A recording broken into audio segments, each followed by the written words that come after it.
श्री हरिवंश महाराज जी। महाराज जी, आपके चरणों में कोटि कोटि प्रणाम।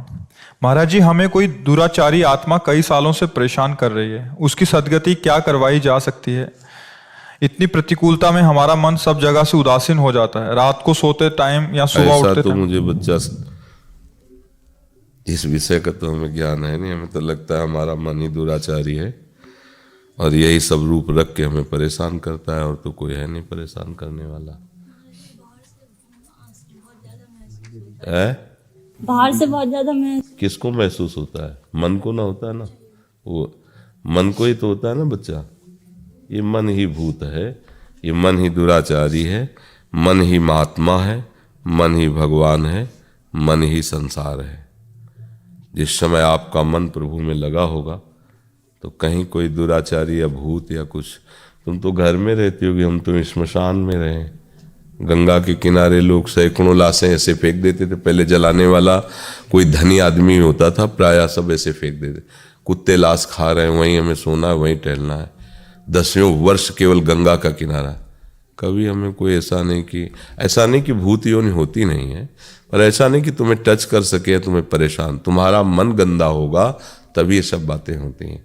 तुम्हारे मन में मलिनता, मन में पापाचरण, पूर्व संस्कारवश, पूर्व के हैं तो जैसे गंदी वृत्तियां पवित्र मन में थोड़ी उदय होती हैं, ऐसे ही गंदे आचरण करके जो भूत प्रेत बनते हैं, अच्छे लोग थोड़ी बनते हैं। अगर इन लोगों का अटैक भी कभी किसी पर होता है तो उसी गंदगी में वो बैठेंगे, अन्य जगह नहीं बैठेंगे। हिम्मत नहीं है, छू सके ऐसी हिम्मत नहीं है, डरा सके ऐसी हिम्मत नहीं। अनिष्ट की तो बात ही जाने दो, किसी की सामर्थ्य नहीं। और ये रात दिन न बिजली है न कोई, गंगा किनारे कहाँ, अंधेरे में वृक्ष के नीचे पड़े हैं। दिन में देखा वहीं कुत्ते खा रहे हैं लाशों को, उसी के ऊपर इधर पड़े हैं ऊपर। कोई ऐसा कोई भय नहीं, कभी कुछ कोई नहीं। हाँ, हमारा मन गंदा हो, हम इन बातों को थोड़ा कम मानते हैं, क्योंकि ऐसा नहीं कि हम जानते नहीं कि जैसे 84 लाख योनियों में अन्य योनियां, ऐसे एक भूत योनि है। लेकिन भूत योनि परेशान उसी को करेगी जो उसी क्वालिटी का हृदय होगा। ये भी बात समझो। जब हम प्रभु का भजन करते हैं, प्रभु के आश्रित है, तो किसी की सामर्थ्य नहीं। संतों के पास भूत प्रेत आते हैं अपना उद्धार कराने के लिए। उनकी सामर्थ्य हो कि उनको छू ले, उनको परेशान, उसकी क्या से भ्रष्ट आत्मा है वो, उसकी सामर्थ्य क्या महात्मा को छू ले।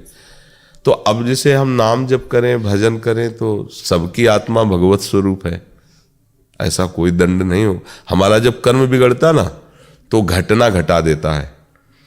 हमें लगने लगेगा हमें भूत सवार है, कोई हमारे ऊपर आवेश आता है, कुछ मिर्गी आने लगेगी, कैंसर हो जाएगा, दिल फेल होने लगेगा। ये सब हमारे कर्म से होता है। कहीं किसी में कोई ऐसी सामर्थ्य नहीं कि हमको दंड दे सके, हमारा कर्म हमको दंड देता है। तो इसलिए मुझे लगता है बच्चा नाम जप करो तो सब ठीक हो सकता है। महाराज जी पहले नाम जप करते थे तो वो चीज दूर हो गई थी, फिर जब मंत्र करा तो मतलब घेर सा लेती, मतलब मंत्र नहीं, अभी आप जान ही नहीं पाए हो। शास्त्रों नाम जपने का जो फल हो, एक बार मंत्र उच्चार, अंदर से मंत्र का सुमिरन का फल है।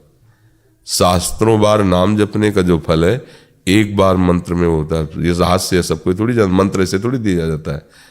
नाम खूब जप करो, इसके बाद मंत्र दिया जाता है। फिर शरणागत मंत्र खूब जप करो, फिर आपकी निज पवित्रता के अनुसार आपको फिर निज मंत्र।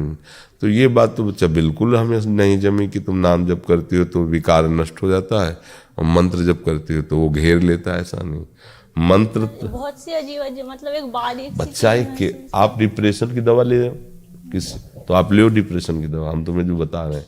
तो मनोवैज्ञानिक जो होते हैं ना चिकित्सक, उनसे बात करो।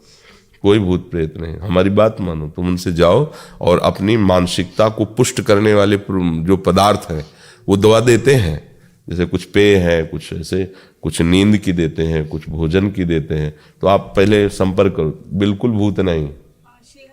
श्री इन दोनों को मतलब अफेक्ट रहा है थोड़ा पहले भी। अफेक्ट क्या होता है? किसका प्रभाव? इन दोनों को कुछ महसूस होता है। अरे सबको महसूस होता है, सबको महसूस होता है। कौन सृष्टि में जिसको काम न सता रहा हो, क्रोध न सता रहा हो, मोह न जब काम आता है तो आपके अंदर आवेश आता है ना। आप अगर उसको चेक करो तो लगेगा बहुत बड़ा भूत आ गया है, अब मैं रुक ही नहीं सकता, या तो उसे मार दूंगा या मैं मार दूंगा, इस समय मेरी कामना पूर्ति होनी चाहिए। ये भूत नहीं तो और क्या है, ये भूत नहीं तो और क्या है। इसके बाद वही रोता है कि पता नहीं कौन मेरे से जबरदस्ती ऐसा करवा दिया, मैं बिल्कुल नहीं चाहता था, कसम खा के कहता हूं बिल्कुल नहीं करूंगा, बिल्कुल। ये क्या है, उतर गया ना भूत उसका, अब ये हाथ पैर जोड़ रहा है। ये सब भूत है भैया, काम क्रोध लोभ मोह मद मत्सर, ये सब भूत है।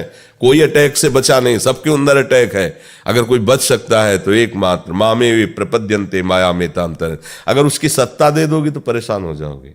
महाराज जी हमारा भजन तो नहीं होता। है भजन हम जो तुम्हें सलाह दे रहे हैं, तुम हमारी बात मानो। पहले तुम उसको क्या कहते हैं, मनोवैज्ञानिक चिकित्सक को, है हाँ, उसके पास जाओ। देखो गलत सलाह तुम्हें भटका देगी। अगर कहीं हम तुम्हें ताबीज बांध देंगे और तुम्हें लौंग इलायची दे देंगे और ये कर देंगे वो कर देंगे, बिल्कुल ना फंसना। हम जो तुम्हें कह रहे हैं, कहीं तुम्हें दिखाने की जरूरत नहीं। सीधे आधुनिक जो चिकित्सक हैं मानसिक, उनके पास जाइए और लंबे समय तक दवा लीजिए और आधा आधा जपिए। फिर आप हमसे मिलिए आकर, फिर बताइए कौन अटैक करता है। एक बार क्या हुआ कि हम सैनपुर में थे गंगा किनारे, तो 4 बजे गंगा स्नान को निकल जाते थे, जग जाते थे अपने समय से, पर 4 बजे ही गंगा स्नान करने के लिए जाते थे। तो एक बहुत बड़ा झाड़ पड़ता था, मूंज का झाड़, वहां से गुजरना पड़ता था। ऐसे बड़ी जोर से भन्नाट हो, पूरा झाड़ जो है ना वो कंपायमान हो जाता, और कम से कम 200 पग चलना होता था झाड़ के अंदर ही। मन ने एकदम हमको भयभीत कर दिया, कोई तो है, और रोम खड़ा होने लगा। मन ने कहा आज तक नहीं रोम खड़ा हुआ, जरूर कोई प्रेत आत्मा है। मतलब तेरी के हमको अगर ये डरवा दिया, अब हम क्या बाबा जी हैं, रोज गंगा स्नान करने जाते, ये तो हमको मार देगा। अगर ऐसे डरवा देगा तब तो हम जी नहीं पाएंगे। नई अवस्था थी, बड़ा जिद्दी स्वभाव था। गंगा स्नान करने गए, फिर लौट के आए। जब दूसरे दिन फिर बनने से हम वहीं खड़े हो गए। हम कहा तब गंगा स्नान करेंगे जब प्रकाश हो जाएगा, हमें जान लेंगे कौन है क्या है। खड़े रहे। सन की दिमाग होता है साधुओं का। राजा जोगी अगिन जल, इनके उल्टी रीत, परशुराम इनसे बच के रहिए, इनसे करिए थोड़ी प्रीति। सनक उनके दिमाग में आ गई तो फिर वही, क्योंकि ये बिना जिद्दी स्वभाव के मार्ग सही नहीं चल पाता। मन फिसला रहा फिसल, ऐसी तैसी। ये ऐसे तो सूरवीरों का होता है, न भूख न सर्दी न गर्मी न बरसात, हर कष्ट से, तब वो उसको कहा जाता महात्मा। जीवात्मा नहीं कहा जाता उसे, महात्मा कहा जाता है। जगत उसकी वंदना करता है, उसी अपने जिद्दी स्वभाव से, एकदम कट्टर स्वभाव, नीति में दृढ़, प्राण चले जाएं लेकिन खड़े रहे। जब सूर्य उदय हुआ तो देखा मांस खाने वाली बड़ी बड़ी मक्खियां होती ना, लाखों मक्खियां उसमें बैठी। वो जब जरा सा आहट पाए तो उड़ी, और उनकी भनभनाहट तो पूरा हिल जाता। और मन हमको रोमांच करवा दिया, और हमारे मन में आ गया कि भूत है। देखो अगर दूसरे दिन मस्ती से निकलने लगे कि मक्खियां है, और अगर भाग पड़ते तो भूत दौड़ पड़ता और हम गिर पड़ते, और हमको झड़वाना पड़ता कि हमारे अंदर भूत है। कुछ चला ही, हम तुम्हें कह रहे हैं घोर स्मशान में विचरण करने वाले आदमी, काशी के घाटों में पड़े रहने वाले, ये सब कुछ हाँ है, प्रेत यूं नहीं है।